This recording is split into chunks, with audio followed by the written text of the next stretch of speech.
Why take the solutions approach?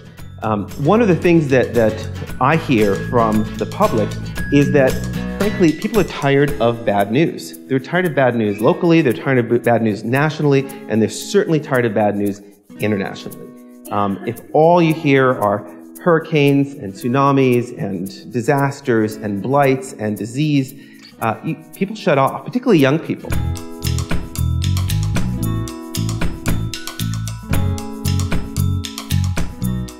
My name is Peter Klein. I'm the director of the UBC School of Journalism, where 6 years ago we started an international reporting program.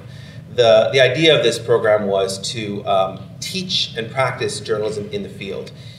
When Charles and I were at Columbia, I took international reporting, and I had a wonderful teacher, Trevor Rowe, but we basically sat in a classroom and critiqued what the New York Times and the Washington Post was doing. I realized afterwards that it's a lot harder to do this kind of work than I thought when I was a student. And so I thought, if we're going to teach international reporting, we really should be doing it in the field. Let students experience it, deal with the challenges, deal with the ethical challenges, the practical challenges. So we were fortunate enough to get some funding to start this international reporting program. And then you now cast a wide net for the world.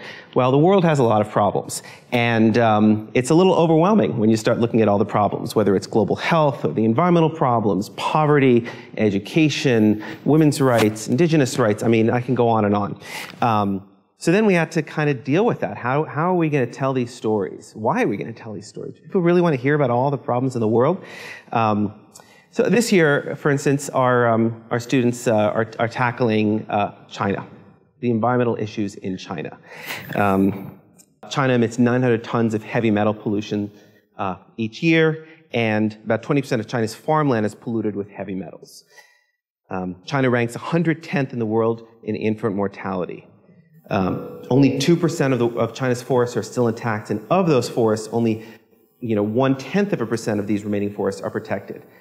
I can go on and on and on and telling you all sorts of horrible things about China's environment. So the students have found, in our international reporting class, have found some really great stories, how young people are using social media to organize thousands and thousands of protests going on throughout China. I think it's shocking to a lot of people from outside who still think of Tiananmen Square and the risks of assembly. Stories of a young engineering student who decided to leave a lucrative career in the city and moved out to a rural area and decided to start encouraging farmers to do organic farming, to change the way farming is done. A young man who observed a group of students with gas masks on at a river because the river was so toxic, and decided he wanted to do something. He got his whole family involved, and 10 years later he's got this River Keepers organization where he and his whole family go and monitor water quality and publicize it. A young woman who was an MIT grad and had, the world at her disposal, she could have gone on to a very lucrative career, decided to move back to China, lives in Shanghai, and organized a joint Chinese-American organization looking at climate change and trying to bring the conversations around climate change and environment into the public conversation in China. And to the point where she helped coin the term China Dream, this new notion, turning upside down the old notion of the so-called American dream, which is all about consumerism, and say the China Dream, the dream that Chinese people should have, is not just consuming, but also living in a sustainable country.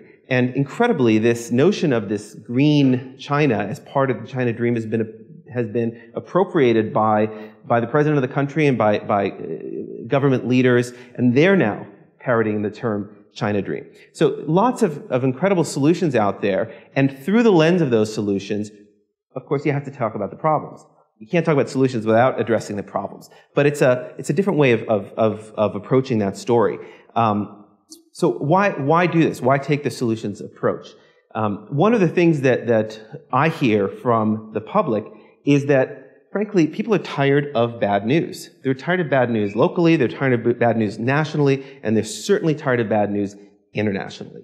If all you hear are hurricanes and tsunamis and disasters and blights and disease, people shut off, particularly young people. Studies show that young people want to have some sense of agency. Those of you, many of you in the room, use social media. You know, if you see a story on Facebook, you can like it. You can basically express your opinion to the world, or at least to your community, that this is something that I think is cool. Or you can even take the next step and forward it, put it on your own timeline, or forward it to a friend.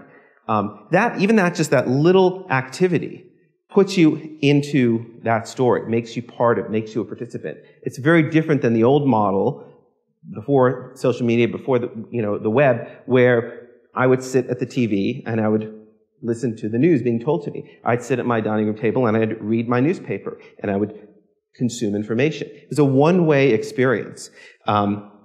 This allows, back and forth. And I think people want to have some sense that they can do something. What we've done in international reporting is try to take these really complex topics and find solutions. I'm going to just quickly go through a few examples because I'm running out of time. 6 years ago, we went to China, to Guiyu, and we went to Ghana. This is actually in Ghana, and we went to India to look at electronic waste. Electronic waste from here. We actually followed some electronic waste from Vancouver and from the United States and said, where is it going? It's going to these dumps, these horrific dumps all over the world that are polluting areas. Bad news, right? And it's interesting for us to have a lens on that, and I think that's important. But we also said, okay, well, what's being done? In India, entrepreneurs said, hey, we have a lot of electronic waste coming into the country, and India is actually, one of the biggest, fastest growing countries in the world, with a huge middle class and upper class being developed who are buying and eventually disposing of electronic waste. We can make money off of disposing electronic waste in a safe way. And so entire industries have cropped up in India looking at that. In the United States, an organization called the Basel Action Network created a certification system for electronic waste recyclers who've been targets of lots of journalistic investigations who've been saying, hey, give us your electronic waste and we'll recycle it really responsibly. So you feel like, okay, well, I'll do that. I want to recycle my electronics responsibly. And they end up sending it to dumps because it's cheaper to do that. So they've created a certification system so that when you go there that these people have been vetted. We went to Thailand to look at shrimp. Thailand is the largest supplier of shrimp to the United States and to Canada. Mangrove forests all over the coast have been cut down. Reefs have been damaged by runoff from shrimp. Again, a depressing story, but if you look at it, what's being done, a lot of those farms have moved inland, trying to mitigate the environmental impact. There's a lot of constructive things being done to actually replant the mangrove forest, sometimes by shrimp farmers themselves. So by looking at the solutions, you're able to have a lens on the problems. One last example. We looked at access to morphine around the world.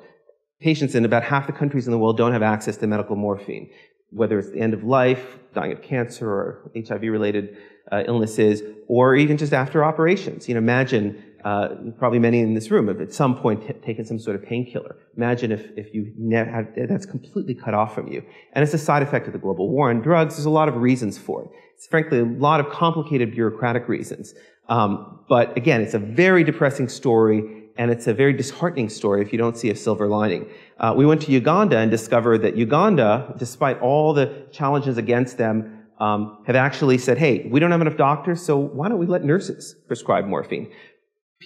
Many of our patients are illiterate. Why don't we just make, little bottles and recycled water bottles, color-coded, and tell them to have a capful, and just make it the right concentration so a capful 3 times a day helps them with their pain. And it's a liquid form, so it's not as addictive. Uganda has become a worldwide model for access to morphine.